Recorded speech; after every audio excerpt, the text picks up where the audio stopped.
nahahalal tayo ng mga walang alam. Kaya nga. So, kunyaring, meron kang standard na nakaset, na meron kang political academy, that would probably solve yung problem.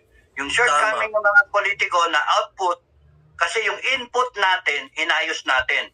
Ang pasok ko sa academy, ang standard is, yung lahat na pumasok dyan na gustong mag-serve sa public, na brainwash, na kung paano mag-lead, kung paano magtrabaho, kung anong departamento, whatever, kung anong linya sa gobyerno, tapos kung paano gagawin, yung set of framework niyang ganun sa ganun sa business school.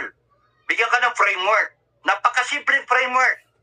Pagka ang problema mo is operations, management, simple. Paano patakbuhin?